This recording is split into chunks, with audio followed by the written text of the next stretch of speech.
اعوذ باللہ من الشیطان الرجیم، بسم اللہ الرحمن الرحیم۔ الصلاۃ والسلام علیک یا رسول اللہ وعلی آلک واصحابک یا حبیب اللہ۔ تمام یوزروں کو خوش آمدید۔ آپ جو ہے پورا بیان سنا کریں، اور ہو سکے تو سبسکرائب بھی کر دیں، آگے فارورڈ شیئر بھی کر دیں۔ میرا تو چھوٹا سا چینل ہے، بہت کم ویوز ہوتے ہیں، بہت کم ہوتے ہیں، لیکن جو لاکھوں جن کے کروڑوں سبسکرائب ہیں، اتنے سارے ویوز ہیں، وہ بھی چینل پہ آ کے یہی کہتے ہیں کہ سبسکرائب کر دیں، فارورڈ شیئر کریں، کمنٹ کریں۔ تو میرے ساتھ اگر آپ ساتھ دیں گی تو دین کے کام میں میری مدد ہوگی، اور انشاءاللہ آپ کو ثواب بھی ملے گا۔ رمضان الکریم کا مہینہ ہے، آج ہمارے ملک پاکستان میں 10واں روزہ ہے۔ 10ویں روزے کی کچھ فضیلت سماعت فرماتے ہیں، کچھ رمضان کریم کی ہم فضیلت سماعت فرماتے ہیں کہ 10ویں روزے کو ہمارے پیارے آقا علیہ الصلوۃ والسلام کی سب سے پہلی زوجہ حضرت خدیجہ الکبریٰ رضی اللہ تعالیٰ عنہما کا وصال شریف ہے، یوم وفات ہے آج۔ اکثر جو ہے اہل بیت کی خواتین کا جو ہے رمضان شریف میں یوم وصال آتا ہے۔ 2 رمضان حضرت رقیہ رضی اللہ تعالیٰ عنہ، تیسرا روزہ حضرت بی فاطمہ خاتون جنت، آقا علیہ الصلوۃ والسلام کے لخت جگر امام حسن حسین کی والدہ رضی اللہ تعالیٰ عنہ حضرت علی کی زوجہ کا دن آتا ہے، جو سب سے پیاری شہادی تھی، شہادی کونین کہلاتی تھیں۔ اس کے بعد 10 رمضان کو اور 3 رمضان کو ام سلمہ جو آقا علیہ الصلوۃ والسلام کی 11 ازواج میں سے تھی، ان کا بھی دن آتا ہے۔ اور آج 10 رمضان ہے تو خدیجہ کبریٰ رضی اللہ کا دن ہے۔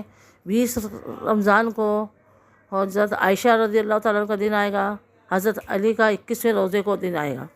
یعنی کافی اہل بیت کے لوگوں کی جو ہے اسی رمضان میں یوم وفات ہوئی ہے، وصال کا دن ہے۔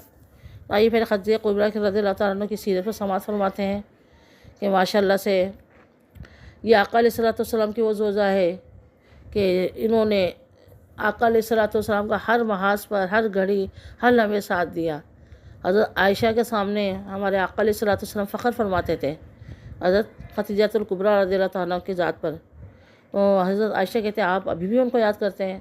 تو میرے آقا علیہ الصلوۃ والسلام نے فرمایا عائشہ، خدیجہ وہ ہے کہ جس وقت کسی نے میرا ساتھ نہیں دیا، انہوں نے دیا۔ جس وقت کسی نے مجھ پہ مال خرچ نہیں کیا، انہوں نے اپنا مال خرچ کیا۔ اس نے مجھے تسلی دی، مجھے ڈھارس بندھائی، اور میرا ہر وقت پہ ساتھ دیا۔ اور پھر ایک سب سے بڑی سعادت ان کو ملی ہے کہ 11 ازواج میں سے حضرت خدیجہ رضی اللہ کبریٰ رضی اللہ تعالیٰ عنہ کو اللہ نے اولاد دی، کسی کے نہیں تھی۔ یعنی ان کے کو اللہ نے 6 اولاد دی ہمارے آقا علیہ الصلوۃ والسلام سے، اور کتنی، حالانکہ عمر میں 15 سال بڑی تھی ہمارے آقا علیہ الصلوۃ والسلام سے۔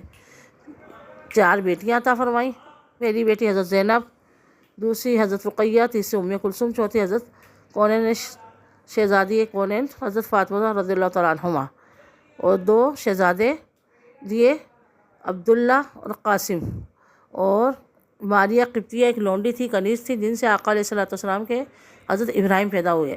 باقی ان 7 کے علاوہ 3 بیٹے، 4 شہزادیاں کے علاوہ آقا علیہ الصلوۃ والسلام کی کسی اور زوج سے کوئی اولاد نہیں تھی۔ تو حضرت خدیجہ کبریٰ رضی اللہ تعالیٰ عنہ نے جو ہے آقا علیہ الصلوۃ والسلام کو دیکھ کر خود نکاح کا پیغام پہنچایا کہ ان کی ایمانداری، انہوں نے جو ہے ملک شام میں حضرت خدیجہ کا مال تجارت، تاجرہ خاتون تھی، وہ مکے کی امیر ترین بیوہ جو ہے، یہ بہت زیادہ امیر و کبیر اور تاجرہ خاتون تھی، تو یہ مال بھجواتی تھی اپنے۔ تو آقا علیہ الصلوۃ والسلام ملک شام ان کا مال لے کر گئے تھے، تو وہاں سے انوار تجلیات لے کر آئے۔ تو حضرت خدیجہ نے آپ کی ایمانداری سے متاثر ہو کر، آپ کی شوق، لگن، محنت، ایمانداری سے متاثر ہو کر آپ کو نکاح کا پیغام دیا۔ تو آپ نے اپنے چچا حضرت ابو طالب سے مشورہ کیا، حالانکہ عمر میں بڑی تھی۔ ہمارے آقا علیہ الصلوۃ والسلام کی عمر مبارک 25 سال تھی، اور حضرت خدیجہ کبریٰ رضی اللہ تعالیٰ عنہ کی 40 سال عمر تھی، ایک بیوہ خاتون تھی۔ لیکن جو لوگ کہتے ہیں نا کہ ان کے تو نبی شادیاں کرتے تھے، وہ ایک انڈیا کی بغیرت بے حیا خاتون نے کہا تھا، ہندو عورت نے، کہ ان کے تو معاذ اللہ ہمیں تو بولنا نہیں آتا، شرم آتی، بولتے زبان ساتھ نہیں رہتی، کہ انہوں نے تو شادیوں میں شادیاں کی ان کے نبی نے۔ تو ارے بغیر تو یہ دیکھو کہ پورے زندگی کتنے سارے سال ایک بیوہ بوڑھی عورت کے ساتھ گزار دیے۔ وہ 15 سال بڑی تھی، آپ جوان تھے، آپ چاہتے تو جوان حسین عورت سے شادی کر سکتے تھے، کنواری سے شادی کر سکتے تھے، لیکن نہیں، اور حضرت ختیجہ جب تک حیات رہیں آپ نے دوسرا نکاح نہیں فرمایا۔ ان کے بعد آپ نے چند سالوں میں پھر 10 نکاح اور فرمائے۔ اچھا، اس میں بھی حکمت ہے کہ نکاح کیوں فرمایا ہمارے آقا علیہ الصلوۃ والسلام نے، کہ اس وقت کفار جو ہے زوروں پر تھے، وہ بیواؤں کو ستاتے تھے، جو مسلمان عورتیں ہو جاتی تھیں، طلاق یافتہ ہوتی تھیں، ان پر ظلم و ستم کرتے تھے، ان کو کھانے پینے کی پریشانی ہوتی تھی، ان کے بچے بھوکے ہوتے تھے۔ تو آقا علیہ الصلوۃ والسلام نے ان سب سے نکاح فرمایا، کسی طلاق یافتہ سے، کسی بیوہ سے، کسی کا 1 بچہ تھا، کسی کے 2 بچے تھے، کوئی بغیر بچے کی تھی، تاکہ ان کو سائبان ملے، ان کو چھت ملے، اور وہ عزت کے ساتھ جو ہے آقا علیہ الصلوۃ والسلام کی زوجیت میں آ کر زندگی گزارے۔ جب آقا علیہ الصلوۃ والسلام سے ان کا نکاح ہو جاتا تو پھر کسی کفار کی ہمت نہیں ہوتی کہ ان کو ستا سکے، کیونکہ وہ اہل بیت کی خواتین میں شامل ہو جاتی تھی، اور ان کے حجرے سب کے مسجد نبوی کے قریب قریب ہوتے تھے۔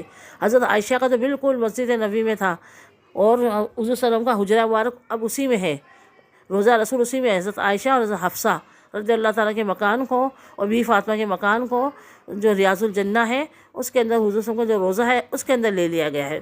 تو یہ حجرے بالکل قریب قریب ہوا کرتے تھے، اور آقا علیہ الصلوۃ والسلام نے اس لیے ان سے نکاح فرمایا کہ ان کو عزت ملے، روٹی ملے، چھت ملے، گھر ملے، اور کوئی کفار ان کو ستا نہیں سکے۔ نہیں تو ہمارے آقا علیہ الصلوۃ والسلام نے اگر یہ ہوتا تو ایک جب بوڑھی عورت کے ساتھ کیوں زندگی گزارتے، اور پھر وہ بوڑھی عورت بھی جو ہے مکے کی بہت امیر کبیر تاجرہ تھی، جنہوں نے آپ پر اپنا مال خرچ کیا۔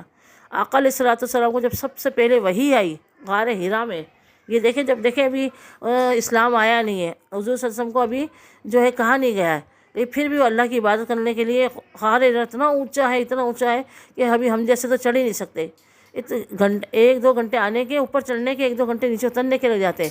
اتنے مشکل دشوار گزار پہاڑ ہے غار حرا، اس میں کئی گھنٹے لگ جاتے چڑھنے میں، لیکن ہمارے آقا علیہ الصلوۃ والسلام وہاں چڑھ کر، ایک چھوٹی سی جگہ ہے جس میں سب کھڑے بھی نہیں ہو سکتے صحیح سے، وہاں اپنی اللہ کی عبادت کرنے چلے جاتے تھے، اللہ کی وحدانیت کا۔ حالانکہ اس وقت اللہ نے اپنی جو ہے حضور صلی اللہ علیہ وسلم پر وحی نازل نہیں فرمائی تھی، قرآن کی آیتیں نازل نہیں فرمائی تھی، اور حضرت ختیجہ آپ کے لیے کھانا لے کر جاتی تھی اس دشوار گزار پہاڑ کے اوپر، کئی گھنٹے سفر کر کر۔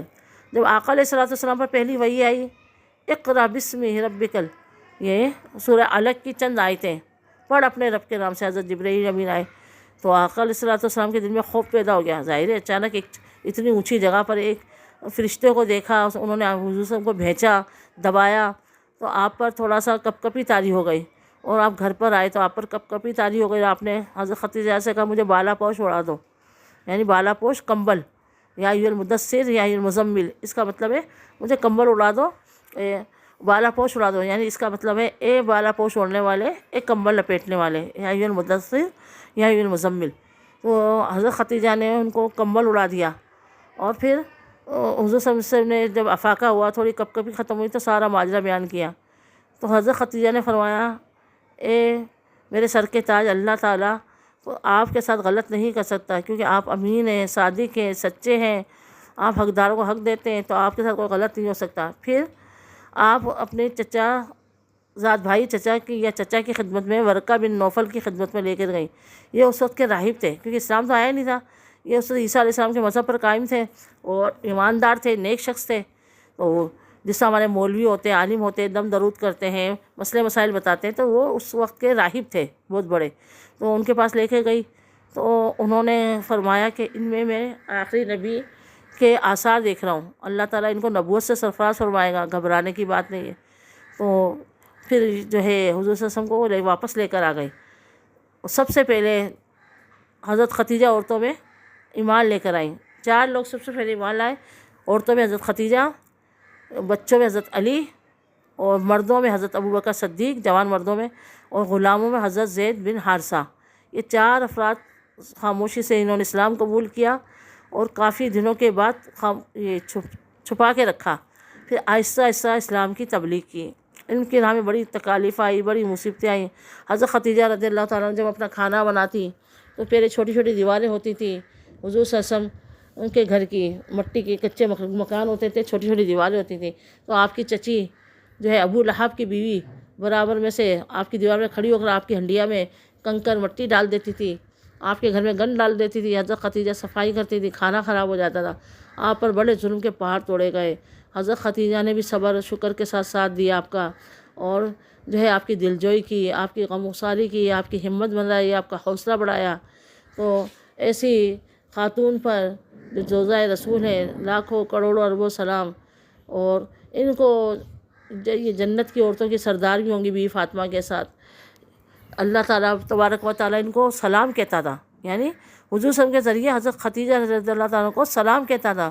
اور ایک دفعہ حضور صلی اللہ علیہ وسلم کے پاس جبرائیل امین جنت سے انگور لے کر آئے جو حضرت خدیجہ رضی اللہ تعالیٰ عنہ کو انہوں نے کھلائے۔ تو وہ ہستی ہیں خدیجہ رضی اللہ تعالیٰ عنہ کبریٰ کہ جن کو جنتی پھل کھانے کو ملے، اور اللہ تبارک و تعالیٰ ان کو سلام کہتا ہے۔ تو جن کو اللہ تبارک و تعالیٰ سلام کہے اور سلام اللہ کا ہو اور زبان حضور صلی اللہ علیہ وسلم کی ہو، تو ہم کیوں نہ ایسی شخصیت پر سلام کہیں؟ تو ہمارا بھی کروڑوں اربوں کھربوں الفا الفن الفا کروڑوں اربوں کھربوں اربوں سلام ہو اس شخصیت پر، اس ذات مبارکہ پر۔